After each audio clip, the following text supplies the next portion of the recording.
Doctor প্রকাশ মল্লিক মানে জটিল রোগের চিকিৎসা। যে ক্ষেত্রে যে প্রশ্নগুলো আপনাকে করছি, আমি জানি যে জটিল রোগের প্রশ্নগুলো আপনাকে করছি সব থেকে মুক্তি সম্ভব, তবুও প্রশ্ন করতে হচ্ছে আমাদের দর্শকদের জন্য। সেতি রোগ এটাও একটা মারাত্মক রোগ।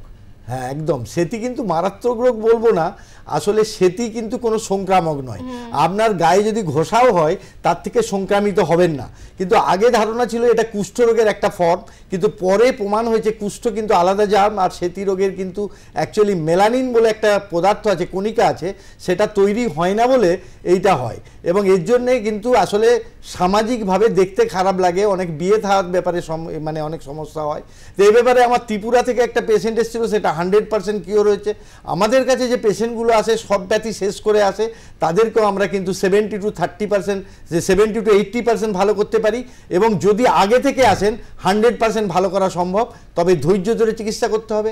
এক্ষেত্রে আরেকটা কথা বলি, যাদের সেতি হয়েছে তাদের একটা এমনি প্রচলিত ধারণা আছে যে মাংস খাওয়া যাবে না, কিন্তু মডার্ন সায়েন্স বলছে যে মেলানিন তৈরি হয় মানে due to actually amino acids, আর অ্যামাইনো অ্যাসিড কিন্তু প্রোটিন থেকে আসে।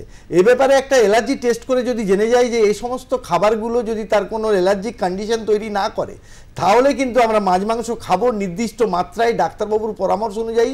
আর তার সঙ্গে হোমিওপ্যাথি চিকিৎসা অনেক বেশি সাফল্য এনেছে, এবং আমার জীবনে 38 বছর চিকিৎসক জীবনে আমি অনেক সেতিরোগকে আরোগ্য করতে পেরেছি। তবে অবশ্যই অনেক ক্ষেত্রে সময় লাগে, এবং তার সঙ্গে সানলাইট একটা বিরাট গুরুত্বপূর্ণ।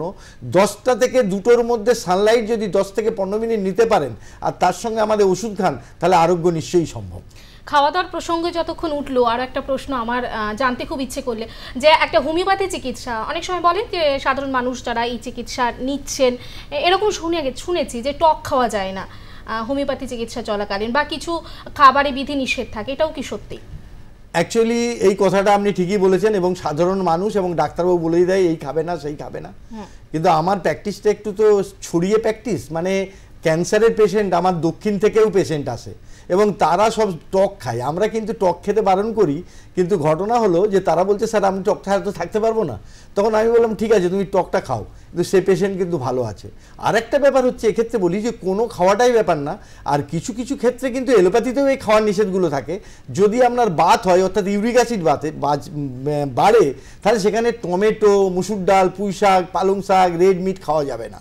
যদি আপনার প্রেশার থাকে তাকে কিন্তু সেখানে লবণ খাওয়া যাবে না। এই বিধিনিষেধগুলো থাকেই। তবে আমাদের হোমিওপ্যাথিটা কিন্তু আরও অনেক গভীর। আমার এই চিকিৎসক জীবনে আমি কিন্তু দেখেছি যে এটুকু বুঝেছি যে অনেক সময় যে মেডিসিনটা যে পদার্থ থেকে তৈরি হয় সেটা না দিলে অসুবিধা হয়, বা দিলে অসুবিধা হয়। যেমন পেঁয়াজ থেকে আমাদের একটা ওষুধ হয় এলিয়াম সেপা, সেক্ষেত্রে পেঁয়াজ খাবে না।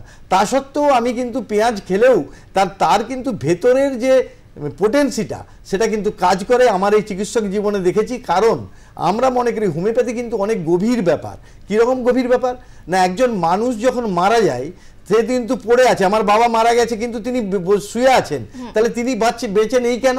তাকে যদি আমি অক্সিজেন দিই, ব্লাড দিই, তিনি কি বেঁচে যাবেন? বাঁচবেন না। কেন? তার মধ্যে জীবনী শক্তিটা নেই, দ্যাট ইজ ভাইটাল ফোর্স।